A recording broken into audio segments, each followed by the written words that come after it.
এ কি কাণ্ড! আমেরিকার কাছে 1% নতজানু তো হচ্ছেই না ইরান, ইসরায়েলের কাছেও পাল্টা আরও কিছু দেওয়ার জন্য প্রস্তুতি নিচ্ছে, এবং সেটা বড় সড় প্রস্তুতি। ইরান মনে করছে এবার স্থলযুদ্ধ হবে। আকাশপথে সমস্ত কিছু হয়েছে, মিসাইল হামলা হয়েছে, ক্ষেপণাস্ত্র হামলা হয়েছে, ইরানও পাল্টা হামলা চালিয়েছে, আমেরিকার বিভিন্ন মিত্র দেশের ওপরে চালিয়েছে, ইসরায়েলের ওপরে বারবার এখনও চালাচ্ছে। কারণ ইরানের একটাই দাবি, ক্ষতিপূরণ দিতে হবে।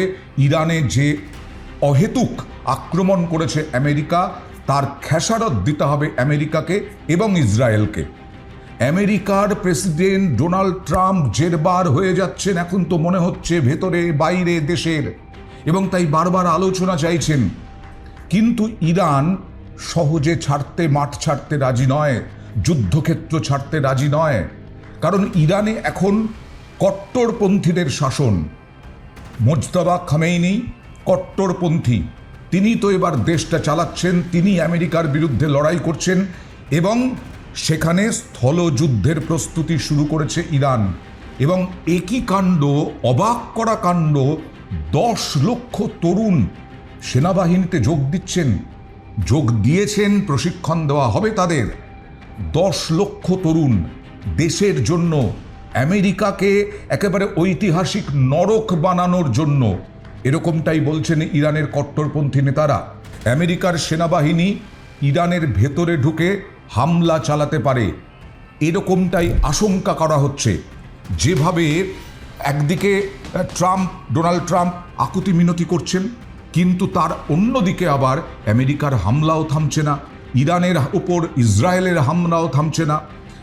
এই ক্ষেত্রে স্বেচ্ছায় বহু তরুণ বাহিনীতে যোগ দিচ্ছেন, এবং সংশ্লিষ্ট নিয়োগ কেন্দ্রের সামনে প্রায় প্রতিদিনই নাকি ভিড় জমছে, নিজে থেকেই নিজের দেশকে রক্ষা করার জন্য। কারণ আমেরিকা ইসরায়েল অহেতুক, ইরানের কোনো প্ল্যান ছিল না, তা সত্ত্বেও হামলা চালিয়েছে, হাজার হাজার মানুষকে মেরেছে, তাদের ধর্মীয় নেতাকে মেরেছে।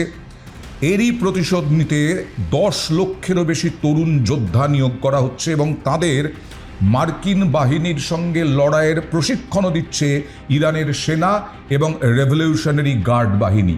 অর্থাৎ ইরান কোনো মতেই থামতে রাজি নয়। যে ক্ষতি করেছো আমাদের, সেই ক্ষতি তোমাদের পোষাতে হবে, পুষিয়ে দিতে হবে, না হলে আমরা ছাড়ছি না। এটাই এখন ইরানের মোটো। ঐতিহাসিক নরক করতে চান মার্কিন বাহিনীর জন্য ইরানের এই পদক্ষেপ থেকে পরিষ্কার। এবং হাল ছাড়তে যে নারাজ মোজতবা খামেনি, সব রকম পরিস্থিতির জন্য প্রস্তুত আছেন, এরকমটাও ইরানের প্রশাসনের পক্ষ থেকে বলা হচ্ছে। আমেরিকা এবং ইরানের মধ্যে শান্তি আলোচনা আয়োজনের জন্য সচেষ্ট হচ্ছে একাধিক দেশ, তার মধ্যে পাকিস্তান। কালকেই বলছিলাম, শেষে পাকিস্তানকে ধরতে হচ্ছে আমেরিকাকে। আমেরিকা এতটাই নাকাল হচ্ছে, কিন্তু এখনো পর্যন্ত উত্তেজনা প্রশমনে ইরানের পদক্ষেপ নেই, ইসরায়েলেরও পদক্ষেপ নেই। কিন্তু আমেরিকা চাইছে, ইসরায়েল চাইছে হামলা চলুক। যদিও আমেরিকা 15 দফা প্রস্তাবও দিয়েছে, শর্ত দিয়েছে গতকাল, যেগুলো নিয়ে কথা বললাম, কিন্তু পাল্টা শর্ত রেখেছে আবার ইরান। এবং হরমুজ প্রণালীতে টোল ট্যাক্স নিতে চায় ইরান। হরমুজ প্রণালীতে টোল ট্যাক্স নিতে চায় ইরান। ভারত বন্ধু, চীন বন্ধু, পাকিস্তান বন্ধু, তাদের জাহাজ এখনো পর্যন্ত ছেড়ে দিচ্ছে। কিন্তু এই সমস্ত দেশ যা নির্ভর করে ইরানের এই হরমুজ প্রণালীর ওপরে, তাদের কাছ থেকেই টোল ট্যাক্স নিতে চায়, এবং তাদের এটা অধিকার বলছে ইরান। এবার আসি যুদ্ধে। এই যে স্থলযুদ্ধের আশঙ্কা, আসলে আমেরিকা যদি আবার একদম অল আউট আক্রমণে নামে ইরানে, পাশাপাশি ইসরায়েল এবং অন্যান্য দেশের থেকে যদি মার্কিন সেনাবাহিনী ইরানের স্থলভাগে ঢোকে, তাহলে স্থলযুদ্ধ। অর্থাৎ এখনই যে যুদ্ধ থামছে না, ইরানের এই বক্তব্যেই স্পষ্ট। এবং শুধু এখনই যুদ্ধ থামছে না তা নয়, স্থলযুদ্ধের জন্য একেবারে অন্যরকম ভয়াবহ একটা পরিস্থিতির জন্য, মোকাবিলার জন্য ইরান প্রস্তুত। তাই সেনাবাহিনী তো আছেই, সেনা প্রধানদের মারছে, কিন্তু ইরানকে অত সহজে থামানো যাচ্ছে না। তাই 10 লক্ষ মানুষ, 10 লক্ষ তরুণ সেনাবাহিনীতে যোগ দিয়েছে। আর এরই মধ্যে আবারও এই যে ডোনাল্ড ট্রাম্প আলোচনার দাবি করছেন, আলোচনা চান চান বারবার বলছেন, এর মধ্যে আবারও তিনি ভুয়ো একটা হাওয়ায় গুলি উড়িয়ে দিলেন, যেমন উড়িয়েছিলেন ভারত পাকিস্তানের মধ্যে তার নাকি যুদ্ধ বিরতি হয়েছিল, তারই চেষ্টায় আমেরিকার প্রেসিডেন্ট ডোনাল্ড ট্রাম্প নিজেকে আসলে বিরাট মনে করেন তো। আর সেই কারণেই ইরানের অনুরোধে আরও 10 দিন সে দেশের বিদ্যুৎ কেন্দ্রে হামলা করবে না আমেরিকা। এর আগে 48 ঘন্টা সময় দেওয়া হয়েছিল যে হরমুজ প্রণালী অবরোধ না ওঠালে ইরানের বিদ্যুৎ কেন্দ্রগুলোতে হামলা চালানো হবে।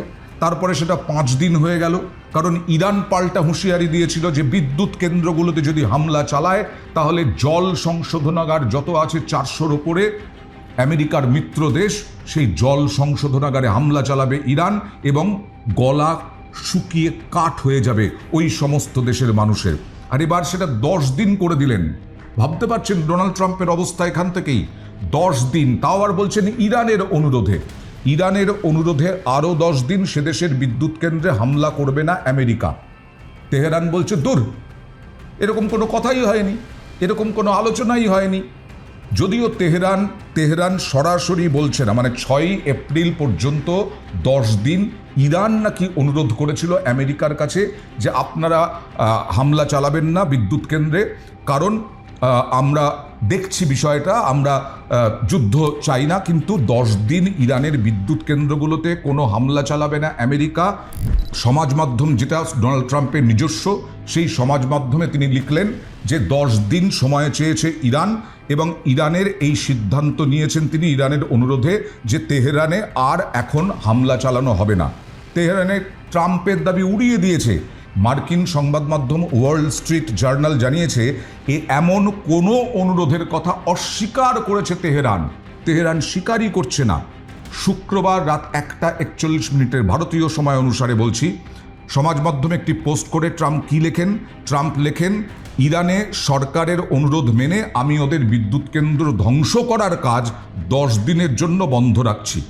ট্রাম্পের ঘোষণা মতো 6 এপ্রিল রাত 8টা পর্যন্ত আমেরিকার স্থানীয় সময় অনুযায়ী। তিনি আবারও বলেছেন আলোচনা চলছে সংবাদ মাধ্যমে এবং কয়েকজনের ভুয়ো খবর সত্ত্বেও আলোচনা খুব ভালোভাবে চলছে। তারপরেও ইরান বলছে না, কোনো আলোচনা চলছে না। ইরান যদি ভয় পেত তাহলে তো আমেরিকার প্রেসিডেন্টের সাথে গলায় গলা মেলাতো, কিন্তু ইরান পুরোপুরি অস্বীকার করছে আলোচনার কথা। কোথায় আলোচনা হচ্ছে সত্যি দেখাতে পারবেন ডোনাল্ড ট্রাম্প? আমার মনে হয় বোধহয় ডোনাল্ড ট্রাম্প দেখাতে পারবেন না, এবং সেই কারণেই হাওয়ায় তিনি ভাসিয়ে দিচ্ছেন যে ডোনাল্ড ট্রাম্প হাওয়ায় ভাসিয়ে দিয়ে বলেছেন তেহরানের অনুরোধে। তেহরানের যেরকম জেস্চার, তেহরান বা ইরানের যেরকম বডি ল্যাঙ্গুয়েজ, যেরকম প্রস্তুতি, তাতে বোঝাই যাচ্ছে আমেরিকার সঙ্গে সখ্যতা করে কখনো সমঝোতায় আসবে না। তাই 10 লক্ষ তরুণ জয়েন করা, স্থলযুদ্ধ হবে সেইভাবে প্রস্তুতি রাখা, এটা ইরান করতো না। আর তাই ইরান একেবারে ডোনাল্ড ট্রাম্পের যে কথা, সেই কথা উড়িয়ে দেওয়ার ক্ষমতা রাখছে। এমনকি ইরান স্পষ্ট ভাষায় বলে দিচ্ছে যে আমেরিকার সঙ্গে বোঝাপড়া মানে একেবারে নরম হয়ে, নমনীয় হয়ে বোঝাপড়ার করার কোনো ইচ্ছে তাদের নেই, বরং প্রতিরোধ জারি রাখতে চায়, প্রতিরোধ গড়ে তুলতে চায়, প্রতিরোধ জারি রাখতে চায় ইরান। তিনি জানিয়েছেন ইরান জানিয়েছে আমেরিকার প্রস্তাবগুলি খতিয়ে দেখা হচ্ছে, কিন্তু আমেরিকার সঙ্গে এখনই আলোচনার টেবিলে বসার সম্ভাবনা কার্যত উড়িয়ে দিয়েছে ইরান। তার মানে যুদ্ধ এখনো শেষ হয়নি, যুদ্ধ জারি থাকবে। এরপরে আমেরিকা বা ইসরায়েল যদি আরো মারাত্মক কিছু করে, ইরান তার জন্য প্রস্তুত।